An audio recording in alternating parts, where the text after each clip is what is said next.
कभी भी जिंदगी में विद्या, कहते ना, विद्या विनय से शोभती है, अहंकार से नहीं शोभती। अहंकार शोभा नहीं देता विद्या को। तो इस बात का हमेशा ध्यान रखना। अपनी मान, अपनी प्रतिष्ठा, अपनी इज्जत अगर बढ़ाना चाहते हो, आगे कुछ प्रोग्रेस करना चाहते हो, तो क्या करना है जिंदगी में? विनय का भाव लिखना। विनय से विद्या प्राप्त होती है, ज्ञान की ज्योति जलती है, और ज्ञान की ज्योति जब जल गई तो अनंत कर्मों की निजरा होती है। पता है, एक राजा की बहुत इच्छा हुई कि वेदों का ज्ञान प्राप्त करना है, शास्त्रों का, आगमों का ज्ञान प्राप्त करना है। एक पंडित को बुला लिया और पंडित को कहा, पंडित जी मुझे अध्यात्म का सार बता दीजिए, मेरी उम्र हो गई है, मुझे कुछ सीखना है। आए पंडित जी, बेचारे बैठ गए। राजा बैठा है अपने सिंहासन पे, पढ़ाई कर रहा है, लेकिन कुछ भी ऊपर नहीं चढ़ रहा है, कुछ भी दिमाग को समझ नहीं रहा है, बिल्कुल गोल हो गया है। बोला, भाई मंत्रीवर, मुझे तो कुछ भी समझ नहीं आ रहा है, मुझे तो लग रहा है कि मैं डल हूँ, बुद्धिहीन हो गया हूँ। बोला, क्यों? कुछ भी समझ नहीं आ रहा है। वो पंडित मुझे इतना मन से समझा रहा है, इतना वो समझा रहा है, मेरे भीतर में कुछ जा ही नहीं रहा है। तो राजा से मंत्री ने कहा कि राजन, नीचे से ऊपर पानी नहीं चढ़ता है, पानी तो हमेशा ढलान की ओर जाता है। याद रखना इस बात को, इस पॉइंट को। पानी हमेशा ढलान की ओर ही जाता है, नीचे से ऊपर पानी नहीं जाता है। कभी भी ज्ञान नीचे से ऊपर नहीं जाता है, ऊपर से नीचे ज्ञान आता है। तो आप अपने सिंहासन पर बिठाइए इनको और आप बैठिए जहाँ ये बैठे हैं, तभी जिंदगी की तरक्की होगी, तभी जीवन में कुछ कर पाओगे, तभी शिक्षा का प्राप्त कर पाओगे। शिक्षक के प्रति कृतज्ञता का भाव होना चाहिए। जो भी, जिससे भी आपका कोई भी उपकारी हो, आपने किसी से कुछ भी सीखा हो, सिर्फ विनम्रता का भाव हो, कृतज्ञता का भाव हो, धन्यवाद के भाव से आप कुछ सीखिए, तो आपको ज्ञान बहुत जल्दी चढ़ेगा। हमने सुना है, हमारे आचार्य आनंद ऋषि जी महाराज साहब ने 80 वर्ष की उम्र में उर्दू सीखी। कितनी उम्र में? 80 वर्ष की उम्र में उर्दू सीखी। लेकिन ये महापुरुष गजब के होते हैं, इतने गजब के होते हैं कि वो 80 वर्ष की उम्र में जब वो पंडित से सीखते थे, तो पंडित से जमीन पर नीचे बैठ करके सीखते थे, अपने पाटे पर नहीं बैठते थे। जैसे ही वो पंडित आते थे, उसी एक पल नहीं लगाते थे, पाटे से खड़े हो जाते थे और नीचे बैठते थे। वो पंडित बोलता था, महाराज आप इतने बड़े हो, इतने। उन्होंने कहा, नहीं, अभी इस समय में तुम मेरे गुरु हो, मेरा शौक है, मेरी इच्छा है उर्दू सीखने की। जो सिखाने वाला है वो शिक्षक है, वो गुरु है। देखो ये महान लोग कैसे, कितने अलग व्यक्तित्व के होते हैं। मैं बार बार उनको नमन करने की इच्छा होती है कि कैसी विनम्रता होती है इनके भीतर में, कैसे झुकने का भाव होता है। जिन लोगों में झुकने के भाव थे, जिन लोगों ने अपनी ईगो को एक साइड रख कर के काम किया था, वो लोग बहुत शिखर पर गए हैं। पहला बाधक तत्व है अहंकार, ईगो। परिवार में, समाज में, व्यापार में, शिक्षण में, कहीं पर भी आप रहो, उन्नति करना चाहो, तरक्की करना चाहो, बुलंदियों को छूना चाहो, तो इस ईगो को एक साइड में रख देना, आपके लिए बहुत काम आएगी। विद्या अर्जन के लिए उत्तराधर्म सूत्र में दूसरा बाधक तत्व बताया है क्रोध। क्रोध, यदि विद्यार्थी को ज्यादा गुस्सा आता है तो छोटी छोटी बातों में चिड़चिड़ रहता है, इरिटेशन रहता है। गुस्सा करने वाला व्यक्ति गहरा चिंतन नहीं कर सकता। एक पल का क्रोध इंसान का भविष्य खराब कर सकता है। आवेश हमारा सबसे बड़ा शत्रु है, सबसे बड़ा शत्रु है। इससे बड़ा शत्रु कोई भी नहीं है। भले ही थोड़ी देर के लिए आए, लेकिन एक बार जब विस्फोटक हो गया तो बस गए काम से। पता है, अगर एक बार गलती हो गई, और कितनी बार गलतियां हो जाती हैं। क्रोध में विद्यार्थी को हक नहीं है कि गुस्सा करने का, बिल्कुल हक नहीं है। विद्यार्थी को तो सिर झुकाकर के टीचर की बात का सम्मान करने का हक है। और आजकल वर्तमान स्थिति में बहुत सारे ऐसे उदाहरण आते हैं कि विद्यार्थी में बहुत क्रोध होता है, बहुत गुस्सा आता है, और उस गुस्से की वजह से वो कुछ गलतियां कर जाता है। उन गलतियों का परिणाम उनको बहुत भारी भोगना पड़ता है, बहुत भारी। एक व्यक्ति को मैं, एक बच्चे को मैं जानती हूँ, बहुत अच्छा परिचय है मेरा। एक लड़का था, परीक्षा देने के लिए बैठा था, तो अलग अलग बिठा दिया।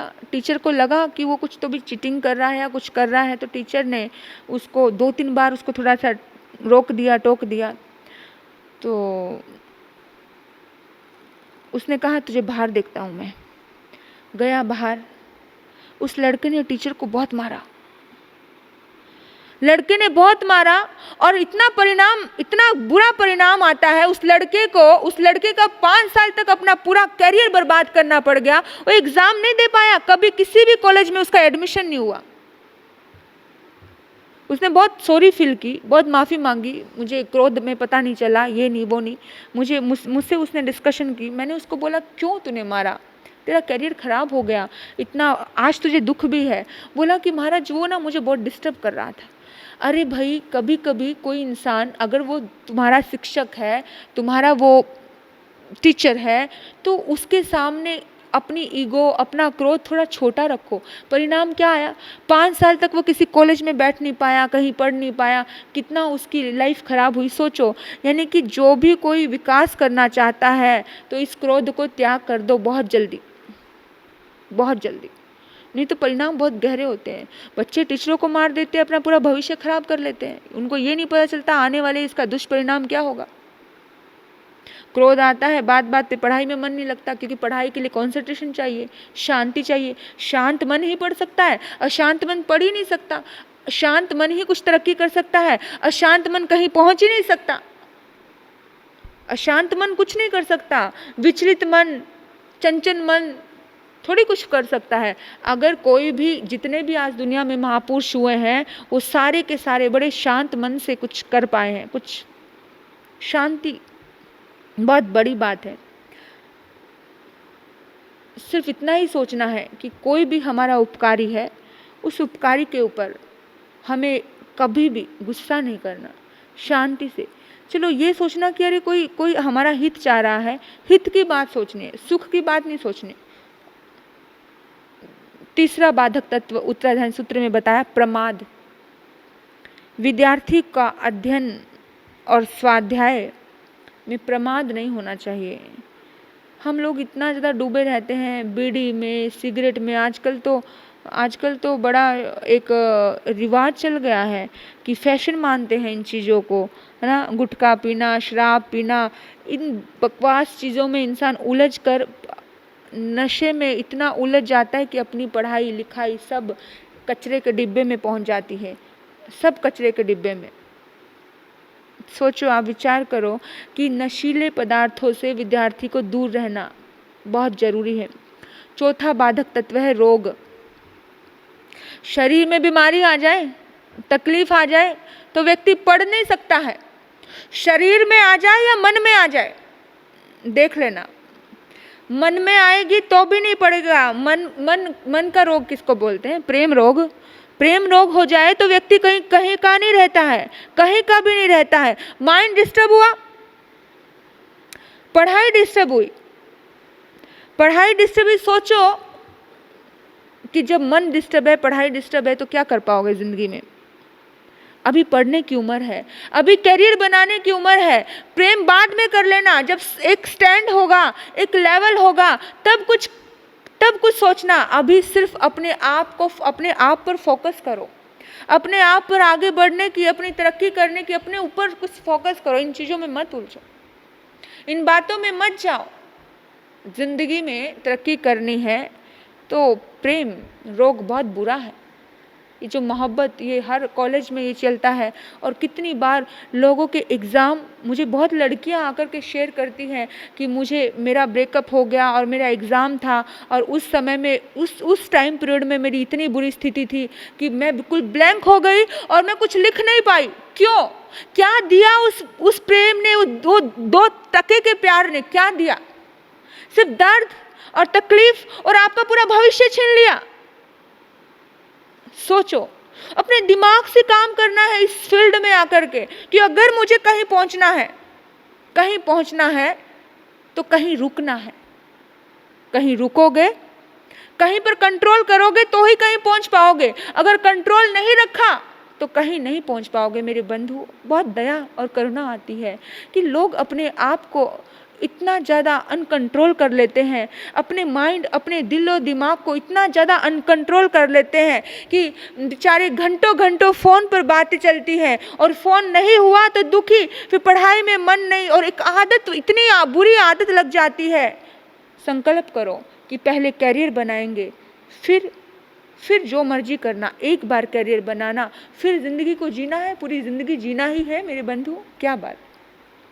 ये रोग, शरीर को स्वस्थ रखो, प्राणायाम करो, एक्सरसाइज करो, सब करो, अपने आप को बिजी रखो ताकि कचरे जैसी बातें दिमाग में ही ना आए। हम बिजी नहीं रखते हैं, खाली दिमाग शैतान का घर, कोई ना कोई चाहिए। जब बिजी रखोगे, जब आपके टारगेट होंगे कि नहीं मुझे वहां तक पहुंचना ही है, तब जिंदगी में आगे बढ़ पाओगे। लेकिन हम बिजी अपने आप को रखते नहीं हैं, हमें अपनी लाइफ इतना कुछ सीरियस लगती नहीं है, हमें ज़िंदगी में कुछ तरक्की, कुछ विवेकानंद जैसे व्यक्ति कोई दिखते नहीं है दिमाग में कि 36 साल की उम्र में उस युवक ने तहलका मचा के रख दिया। हमारे तुम्हारे जैसा ही तो था, सारी दुनिया उसको आज भी याद करती है। सोचा, विचार करो बच्चों, युवाओं, ये समय, ये वक्त गंवाने का नहीं है। सिर्फ यही समय होता है जो कुछ कर दिखाने का होता है, बाकी तो पूरी जिंदगी ऐसे ही जाती है। यही वक्त होता है और इन्हीं वक्तों में हम फिजूल की बातों में, देखो चाणक्य ने एक बहुत सुंदर बात कही।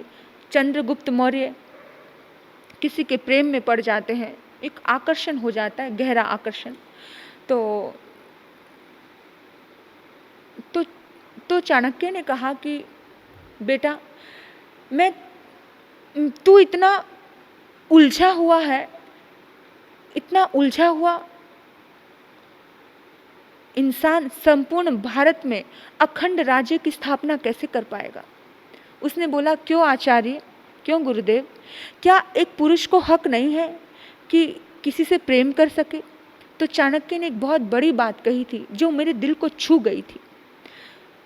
वो कहते, प्रेम करना बुरा नहीं है, लेकिन जो साधारण लेवल पे रहना चाहते हैं, जो साधारण लेवल के ही बनकर रहना चाहते हैं, छोटे मोटे व्यापारी, छोटे मोटे लोग, छोटे मोटे ये लोग अगर इस चक्कर में पड़ना चाहते हैं तो पड़ जाए, लेकिन जिसको संपूर्ण भारत पर अखंड राज्य करना है, जिसको कुछ लेवल पर पहुंचना है, जिसे कुछ शिखर पर जाना है, उन लोगों के लिए ये अटकाव का कारण है, उन लोगों के लिए भटकाव का कारण है। उन लोगों की शक्ति इसी में घुल जाती है, मिल जाती है, खत्म हो जाती है। जिंदगी में वो तरक्की नहीं कर पाता है, बस वो वहीं का सिर्फ उसी दायरे में रह जाता है।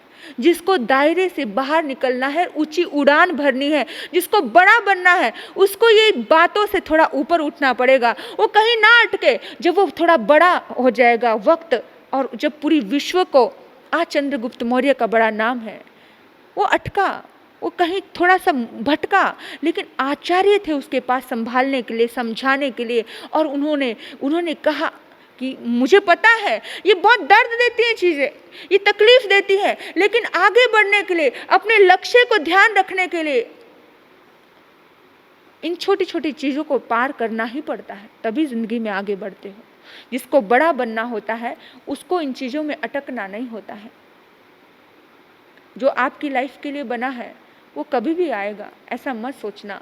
जो आपके नसीब में है वो कभी भी आएगा, लेकिन अभी जो समय है पढ़ाई का, उसको पढ़ाई में लगाओ। प्रेम रोग मत लगाओ।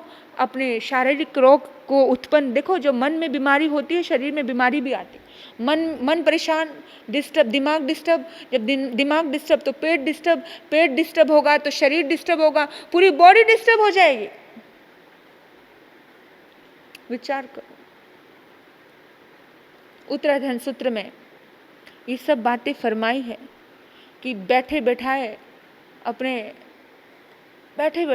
दर्द को निमंत्रण देना है। ये रोग है, प्रेम रोग। बैठे बैठाए तो मत दीजिए। सजग रहिए। चाणक्य नीति की बात याद रखिए कि जिसको बड़ा बनना है, जिसको आगे जाना है, उसके लिए चीजें बाधक है।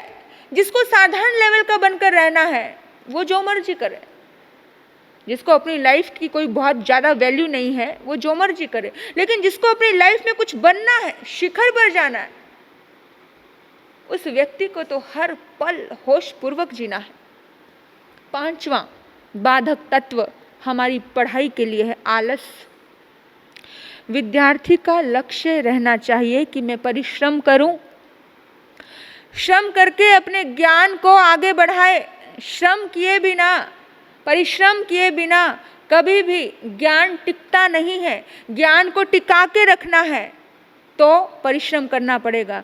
भाग्य के दम पर सब कुछ मत छोड़िए। भाग्य के दम पर सब कुछ नहीं होता है। आदमी भाग्य के भरोसे बैठता है तो क्या होता है, भाग्य के भरोसे बैठा रहे और सोचे कि मेरे नसीब में होगा तो अपने आप मेरे भोजन की थाली आ जाएगी, अपने आप कोई खिला देगा, यहाँ सब हो जाए, लेकिन चबाना तो खुद ही पड़ेगा, दूसरा थोड़ी चबा जाएगा। मेहनत पुरुषार्थ, चबाने का पुरुषार्थ तो तुम्हें ही करना पड़ेगा। तो अपने आप ही